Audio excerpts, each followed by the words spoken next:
नमस्कार मेरे प्यारे साथियों, कैसे हैं आप लोग। उम्मीद है कि आप लोग अच्छा से होंगे और पढ़ाई में पूरा मन लगा रहे होंगे। दोस्तों, आज लूसेंट का चैप्टर नंबर 3 कार्य, ऊर्जा और शक्ति को आज हम लोग पढ़ेंगे और साथ में उसको समझेंगे भी कि कैसे क्या क्या क्या चीज़ क्या क्या होता है। ये सब सारी चीज़ें हम लोग समझेंगे, ठीक है। तो चलिए शुरू करते हैं हम लोग वीडियो। और वीडियो शुरू करने से पहले आपसे एक रिक्वेस्ट है कि चैनल पे अगर आप नए हैं, पहली बार आए तो प्लीज़ सब्सक्राइब कर लीजिएगा और वीडियो अगर पसंद आए तो लाइक कीजिएगा, चैनल को शेयर कीजिएगा अपने फ्रेंड्स के साथ, ठीक है। चलिए तो फिर हम लोग शुरू करते हैं दोस्तों। कार्य कार्य है, ऊर्जा है और शक्ति है। कार्य, ऊर्जा और शक्ति। कार्य किसको कहते हैं? कार्य की माप लगाए बल कार्य की माप लगाए बल तथा बल की दिशा में वस्तु के विस्थापन के गुणनफल के बराबर होता है। कार्य एक अदिश राशि है, इसका मात्रक SI मात्रक जूल है। यानी कार्य क्या है? कार्य की जो माप है वो लगाए गए बल तथा बल की दिशा, विस्थापन की दिशा के गुणनफल के बराबर है। यानी कि बल और बल के जो विस्थापन है, इन दोनों का गुणनफल के बराबर कार्य होता है। इसकी मात्रक जूल है, ठीक है। यदि बल F है और विस्थापन S है, इनके मध्य अगर कोई कोण बनता है तो क्या होगा? W बराबर का वर्ग हो गया force plus into S cos theta, ठीक है। ऊर्जा ऊर्जा क्या है? ऊर्जा किसी वस्तु की कार्य करने की क्षमता को उस वस्तु की ऊर्जा कहते हैं। किसी काम, जैसे हम लोग कोई काम करते हैं तो जो हम लोग काम करने की जो क्षमता है, देखते नहीं कि आप कई लोग के बारे में हम लोग बोलते हैं कि ये व्यक्ति बहुत ही ऊर्जावान है, तो किसी कार्य करने की क्षमता को ऊर्जा कहते हैं। ऊर्जा एक अदिश राशि है। कार्य क्या है? अदिश राशि है। ऊर्जा भी अदिश राशि है। कार्य और ऊर्जा एक अदिश राशि है, इसका SI मात्रक जूल है। यानी कि कार्य और ऊर्जा दोनों का SI मात्रक जूल ही है, इसलिए ध्यान रखिएगा, है ना। कार्य द्वारा प्राप्त ऊर्जा यांत्रिक ऊर्जा कहलाती है। कार्य द्वारा प्राप्त ऊर्जा यांत्रिक ऊर्जा कहलाती है, जो दो प्रकार की होती है: गतिज ऊर्जा, स्थितिज ऊर्जा, यानी काइनेटिक एनर्जी और पोटेंशियल एनर्जी। तो गतिज ऊर्जा किसे कहते हैं? किसी वस्तु में उसकी गति के कारण जो कार्य करने की जो क्षमता आ जाती है, उसे गतिज ऊर्जा कहते हैं। यदि m द्रव्यमान की वस्तु वेग v है, गति से चल रही है, तो उसकी गतिज ऊर्जा क्या होगा? K बराबर kinetic energy half mv square. क्या हो जाएगा? हाफ mv स्क्वायर, ठीक है। किसी वस्तु, फिर से एक बार गतिज ऊर्जा को देखते हैं। किसी वस्तु में उसकी गति के कारण कार्य करने की जो क्षमता आ जाती है, उसे उस वस्तु की गतिज ऊर्जा कहते हैं। यदि m द्रव्यमान की वस्तु v वेग से चल रही है, तो गतिज ऊर्जा क्या होगी? तो हाफ mv स्क्वायर, ठीक है। यदि दो पिंडों की गतिज ऊर्जा एक समान है, तो कम द्रव्यमान वाले पिंड का संवेग अधिक होता है। कम द्रव्यमान वाले पिंडों का संवेग अधिक होता है। स्थितिज ऊर्जा पोटेंशियल एनर्जी।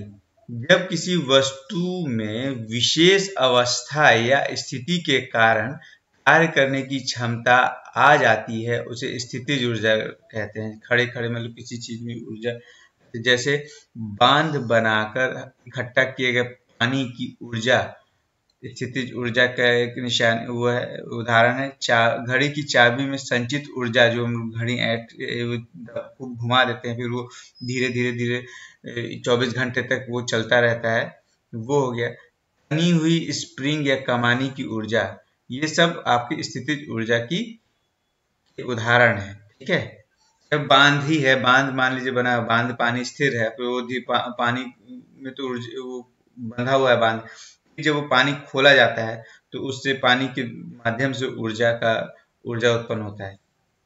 इसका व्यंजक है E equal to mgh। D H मत पढ़ लीजिएगा, mgh है पोटेंशियल। m है आपका द्रव्यमान, b है गुरुत्वाकर्षण त्वरण, h है ऊंचाई। ठीक है।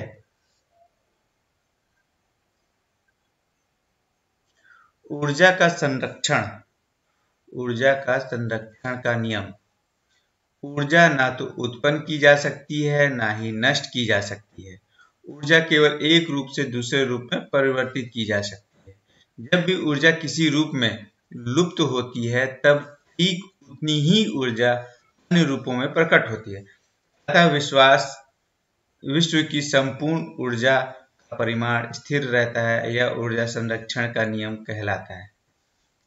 ठीक है, तो एक बार फिर से पढ़ते हैं। ऊर्जा न तो उत्पन्न की जा सकती है न नष्ट की जाती है। ऊर्जा केवल एक रूप से दूसरे रूप में परिवर्तित की जा सकती है।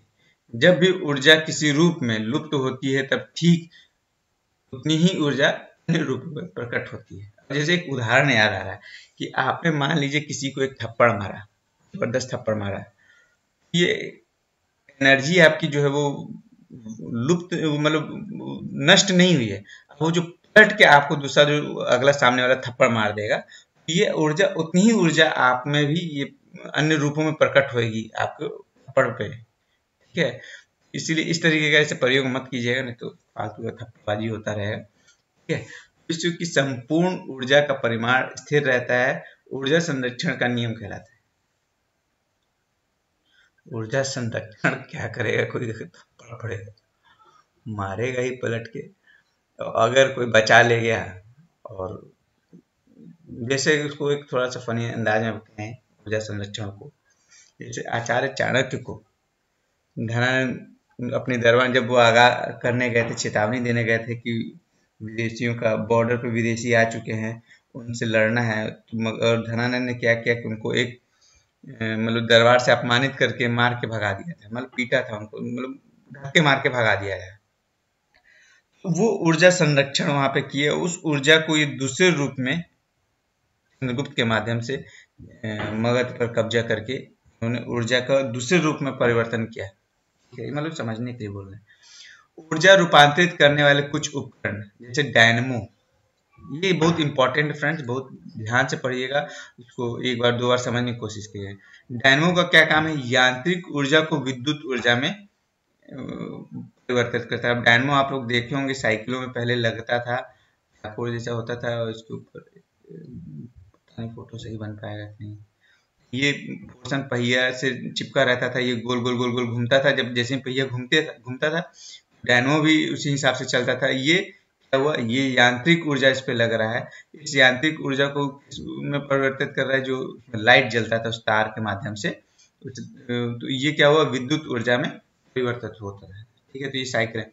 मोमबत्ती, ये रासायनिक ऊर्जा को प्रकाश एवं ऊष्मा की ऊर्जा में परिवर्तित कर रहा है। माइक्रोफोन, ध्वनि ऊर्जा को विद्युत ऊर्जा में परिवर्तित कर रहा है। लाउड स्पीकर, विद्युत ऊर्जा को ध्वनि ऊर्जा में परिवर्तित कर रहा है। सोलर सेल, सौर ऊर्जा को विद्युत ऊर्जा में परिवर्तित कर रहा है। ट्यूबलाइट, ट्यूबलाइट क्या है, विद्युत ऊर्जा को प्रकाश ऊर्जा में ही परिवर्तित कर रहा है। विद्युत मोटर, विद्युत ऊर्जा को यांत्रिक ऊर्जा में परिवर्तित कर रहा है। विद्युत बल्ब, विद्युत ऊर्जा को प्रकाश एवं ऊष्मा ऊर्जा में परिवर्तित कर रहा है। विद्युत सेल एक रासायनिक ऊर्जा को विद्युत ऊर्जा में परिवर्तित कर देता है। सितार हुआ, वो सितार हो गया, ये क्या हुआ आपका, यांत्रिक ऊर्जा को ध्वनि ऊर्जा में परिवर्तित कर दे रहा है। अब संवेग और गतिज ऊर्जा में संबंध हम लोग देखते हैं। काइनेटिक एनर्जी इक्वल टू, इसको p square by 2m। Kinetic energy equal to p square by 2m, जहाँ p संवेग है जो mv के बराबर, मास एंड वेलोसिटी, और संवेग को दुगना करने पे गतिज ऊर्जा 4 गुनी हो जाती है, ये याद रखिएगा। संवेग को दुगना करने पे गतिज ऊर्जा 4 गुनी हो जाएगी। संवेग को दुगना करने पे गतिज ऊर्जा 4 गुनी हो जाती है। कितनी गुना हो जाती है? 4 गुनी हो जाती है। शक्ति के बारे में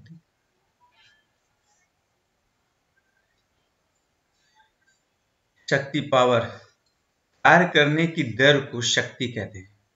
कोई भी कार्य करने की दर को शक्ति कहते हैं। यदि किसी कर्ता द्वारा W कार्य T समय में किया जाता है तो कर्ता की शक्ति W/T हो जाएगी। ठीक है। शक्ति का एसआई मात्रक वाट है। शक्ति का एसआई मात्रक वाट है। शक्ति का एसआई मात्रक वाट होता है। W को से उसको डिनोट करते हैं।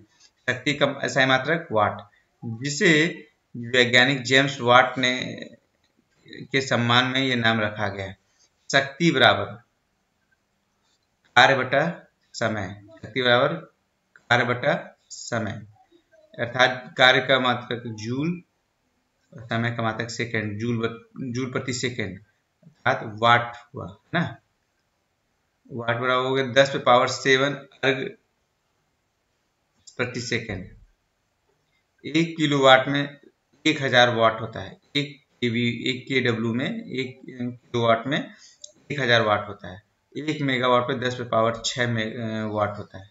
ये सब चीजें थोड़ा सा इसको दिमाग में धारण कर लीजिएगा ताकि याद रहे, है ना। शक्ति बराबर कार्य बटा समय, उसको अगर छोटे मात्रकों में ले जाए तो जूल प्रति सेकंड हो गया। जूल प्रति सेकंड इक्वल टू हो गया वाट, और वाट का मान जो होता है 10⁻⁷ अर्ग प्रति सेकंड होता है। शक्ति की एक और मात्रक होती है अश्वशक्ति, HP, horse power. Horse power जैसे हम लोग पढ़ते होंगे कि देखते हैं आम समाज में कि ये मोटर कितने HP का है, तो लोग बताएंगे कि इतने HP का है। किसी भी गाड़ी में मोटर पूछते हैं कि कितने HP का हॉर्स पावर लगा रहा है। ये सब चीजें आम दुनिया में हम लोग आम जीवन में देखने को मिलता है। एक अश्वशक्ति बराबर HP बराबर 746 वाट। एक अश्वशक्ति 1 HP बराबर 746 वाट। साथ देखिए, इसको ध्यान रखिएगा, ऐसे कुछ समझने के लिए बता रहे हैं। जैसे मुस्लिमों का 786 पवित्र नंबर है, उसमें 40 कम कर देंगे तो 746 हो जाएगा। ठीक है, ये एक मतलब समझने के लिए बता रहे हैं 746 वाट, ताकि याद रहे कि कोई मौके पे भूले नहीं। ठीक है, तो 746 वाट बराबर हो गया 1 HP बराबर हो गया 746 वाट, यानी कि 550 LBS। 746 इंटू 10⁻⁷ अर्ग प्रति सेकेंड हो गया, तो यानी 1 किलोवाट बराबर हो गया 1.34 HP। 1 किलोवाट में कितना HP होता है? 1 किलोवाट में होता है 1.34 HP। याद रखिएगा, बहुत इंपॉर्टेंट हो जाएगा। 1 किलोवाट में हम दोहरा रहे हैं, आप उसको रिपीट कीजिएगा अपने सामने। 1 किलोवाट में कितना HP? 1.34 HP। 1 किलोवाट में कितना HP? 1.34। ठीक है, अब आगे बढ़ते हैं। वाट प्रति second, watt second. 1 watt second में बराबर होता है 1 वाट इंटू 1 सेकेंड, यानी कि 1 जूल। यानी 1 वाट आवर में कितना हुआ? 1 वाट आवर में हुआ 3600 जूल। 1 वाट आवर में कितना हुआ? 3600 जूल। 1 किलोवाट घंटा में क्या हुआ? 1000 वाट घंटा बराबर 3.6 इंटू 10⁻⁶ जूल। ठीक है, वाट हो गया, किलोवाट हो गया, मेगावाट हो गया, ये तथा HP की शक्ति का मात्रक है। वाट के किलोवाट, मेगावाट तथा HP शक्ति का मात्रक है। ठीक है, वाट्स प्रति सेकंड, वाट प्रति hour, watt hour, kilowatt hour कार्य और ऊर्जा का मात्रक है। ठीक है, तो ये एक सिंपल आप हम लोग का रहा। इसको आप एक बार वीडियो को 2 बार 3 बार जरूर देखिएगा समझने के लिए। ठीक है, उसको समझ के इसको दिमाग में पूर्ण रूप से धारण कर लीजिएगा, ताकि कोई भी सवाल अगर जब भी आए तो छूटे नहीं। इससे ज़्यादा कहीं आपसे कोई पूछने नहीं जा रहा है। ठीक है, तो चलिए फिर वीडियो यहीं पे समाप्त करते हैं। और वीडियो को आप जाते जाते आपसे यही एक रिक्वेस्ट रहेगा कि आप यहाँ तक आपने देखा, उसके लिए बहुत बहुत धन्यवाद। और वीडियो अगर आपको अच्छा लगा हो तो चैनल को सब्सक्राइब कर लीजिएगा, वीडियो को लाइक कर लीजिएगा, कमेंट में करके बताइएगा कैसी लगी आपको वीडियो। ठीक है, और अपने दोस्तों के साथ शेयर कीजिएगा जिनको आवश्यकता लगती है कि ये इनको ज़रूरत है। ठीक है दोस्तों, तो चलिए फिर शुभ रात्रि, bye bye, good night, okay, tata, bye bye.